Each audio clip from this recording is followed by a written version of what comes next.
Olá, seja bem-vindo ao nosso projeto de Casa em Casa. Nós estamos conversando sobre aprendendo a orar com os salmos e hoje nós vamos falar sobre a súplica coletiva.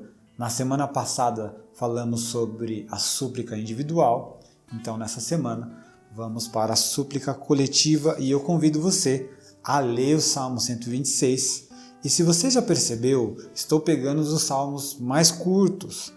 Por quê? Porque nós temos pouco tempo, tá bom?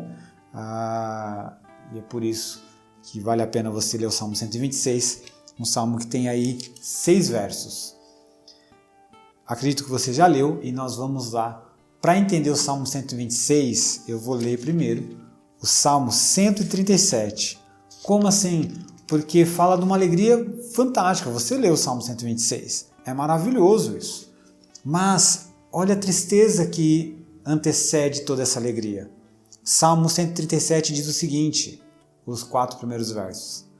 Junto aos rios da Babilônia, sentamos e choramos, ao nos lembrarmos de Sião.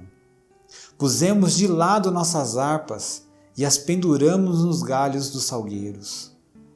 Os que nos levaram cativos queriam que cantássemos. Nossos opressores exigiam uma canção de alegria. Cantem para nós uma das canções de Sião.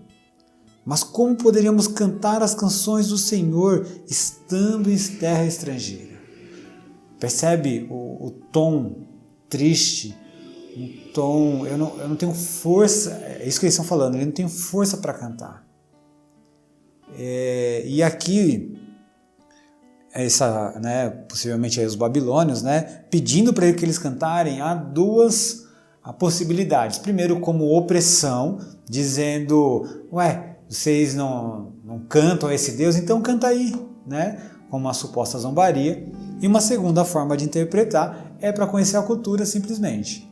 Seja qual for, o salmista, eles sentaram e choraram e eles pegaram, vamos pensar hoje em dia, pegaram o seu violão e colocaram de lado e falaram, não tenho condições de tocar. Estou extremamente chateado, por quê? Porque estou lembrando de Sião, eu estou longe de casa, eu estou longe da terra prometida, eu estou longe do templo, eu estou longe da adoração, eu estou longe da minha família, eu estou longe dos meus irmãos, eu estou longe da terra a qual Deus prometeu, eu estou longe de tudo que eu sempre sonhei. Estou cativo, estou na Babilônia, não estou em Israel.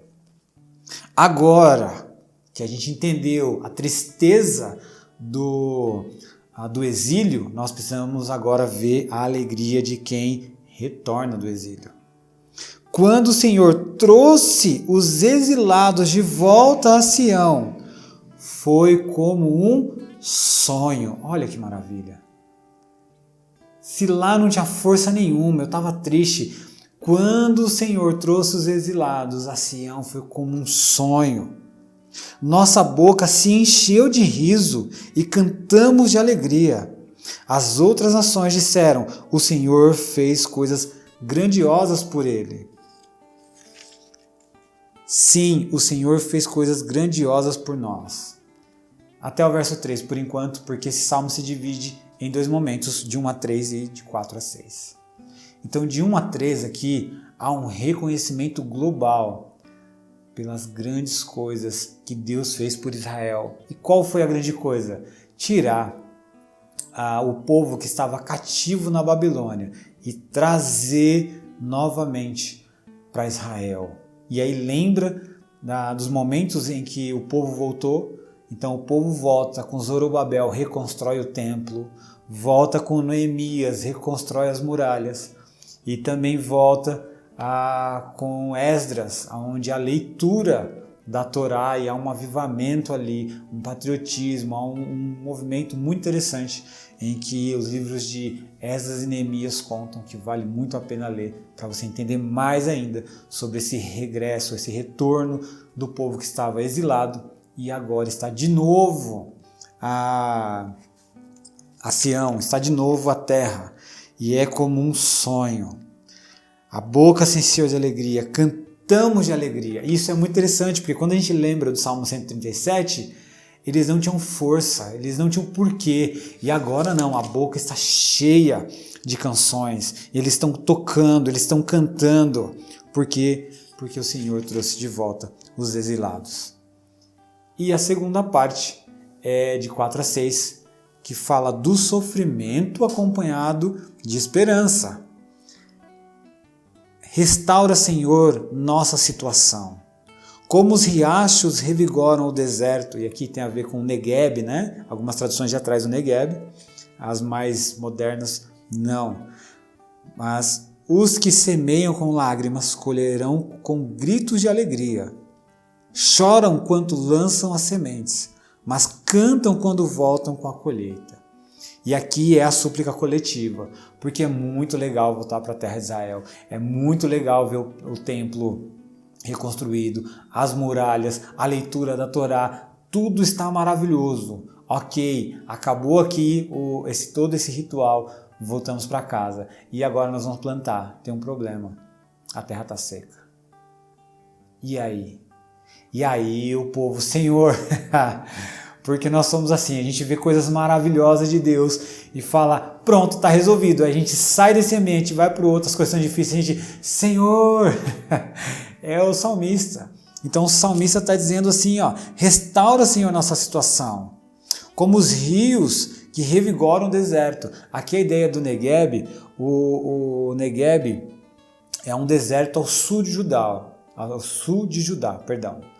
Os riachos, eles são temporários, porque eles são tipo valas, onde vem a chuva, enche esses riachos e aí ele vai dar vida àquele momento. Mas daqui a pouco a chuva pausa, então ele vai secando. Então são riachos temporários que é enchido pelas águas, mas o deserto acaba voltando à tona. Então nesses momentos de deserto, o salmista está clamando a Deus para restaurar a situação. E aí é interessante, porque ele vai dizer exatamente que o problema é com a terra, porque ele vai dizer, os que semeiam com lágrimas, colherão com gritos de alegria. Né? A chuva que deveria vir não está vindo, mas olha, não é porque a chuva não está vindo que eu vou deixar de semear.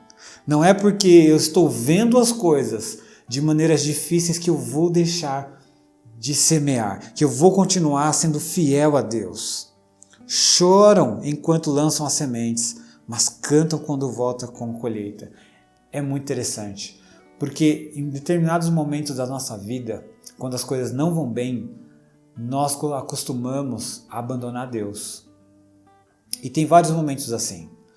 Por exemplo, é muito simples, se você tem qualquer rede social, qualquer uma, e você tem uma pessoa que se divorciou, do nada, essa pessoa parece que divorciou e divorciou de Deus. Estou falando de cristãos, tá?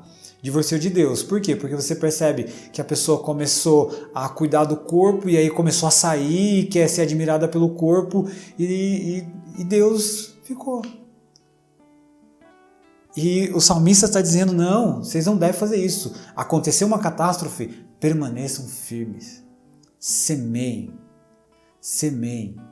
A terra está árida, não veja solução, mas continue semeando. Continue honrando o nosso Deus.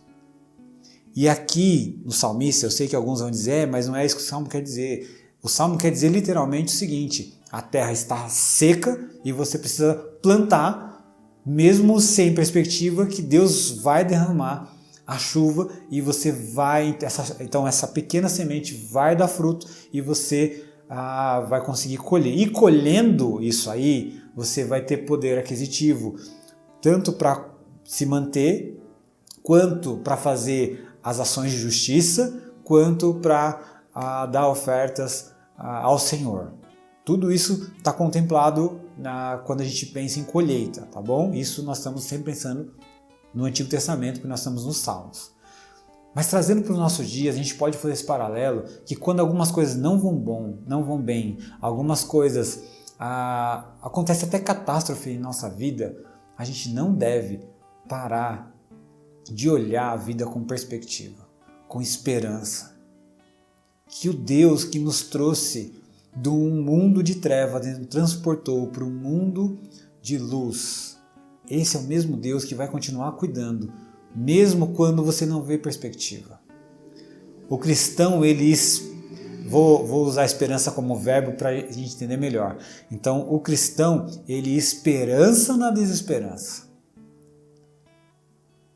Ele enxerga o que ninguém enxerga. Porque quando todo mundo olha e fala assim, não precisa plantar, não vai dar, você vai só estragar a semente. Aqueles que confiam em Deus estão dizendo, você está olhando com os olhos carnais.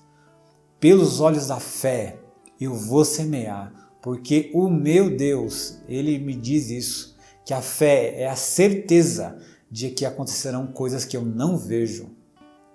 Então, isso tem a ver com maturidade com Deus também, né? Não estou dizendo para você fazer exageros, mas tudo tem a ver com fé. É isso que o salmista está nos mostrando. Permanecer fiel. Deus te trouxe à terra, então semeie. Porque se Ele trouxe, Ele vai dar todas as condições. Então uma súplica coletiva. Pessoal, vamos aqui clamar ao Senhor e vamos plantar. E é interessante, porque esse júbilo todo, essa canção toda chega no momento aqui que agora eles estão vendo a terra deserta. Então, uma coisa, não pare de agradecer porque você está vendo a terra deserta. Não pare de agradecer quando as coisas não vão bem. Continue louvando ao Senhor. Lembra da semana passada? Por que está abatido a minha alma? Por que se perturba dentro de mim? Espere em Deus. Continua firme, continua fiel, continua. E aqui tem 4 contrastes que eu gostaria de dizer para vocês, e a gente vai pegar um só para vocês verem como esse salmo é muito profundo. Então você tem o semear e o ceifar, o ir e voltar, o chorar e cantar, e a semente que é pequena com os feixes que são grandes. E é interessante porque nós não gostamos de carregar peso. E o semeador, ele sai com uma sacolinha, leve. Só que essa sacolinha lhe dá tristeza, não pela sacolinha, mas pelo ambiente. Então, enquanto ele carrega uma sacola leve, o choro vem à tona. Mas, quando ele retorna com os feixes pesados da colheita, ele volta cantando de alegria.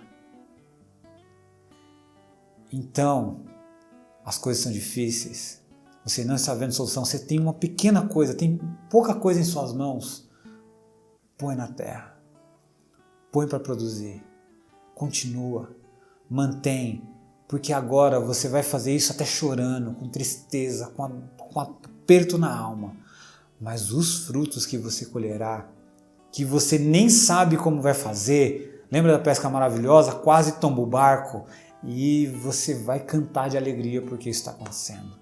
É isso que o texto está dizendo.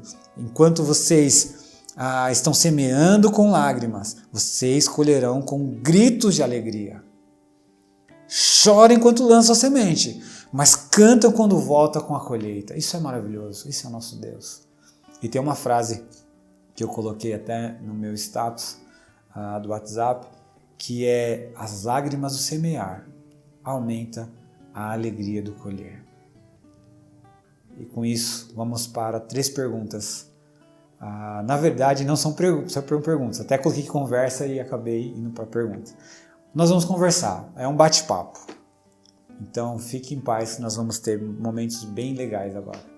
Primeiro assunto para a nossa conversa. Conte a sua experiência de conversão. Às vezes ninguém sabe aí como foi a sua conversão. Aproveite esse momento e conte a sua conversão. Se o seu grupo for grande, resuma um pouco para que todos possam falar. Se for pequeno, então administre bem esse tempo para que seja uma bênção. Segundo, conte uma grande dificuldade que você passou e como terminou. De repente, se você estiver passando, conte se você quiser e sentir liberdade, conte essa grande dificuldade. E lembrando, grupo grande gerencie muito bem o tempo. E a terceiro ponto, motivo para a nossa conversa, na verdade, é uma oração agradecendo pelas histórias que vocês acabaram de ouvir, que nós ouvimos uns dos outros, tá bom? Que Deus abençoe e boas reflexões.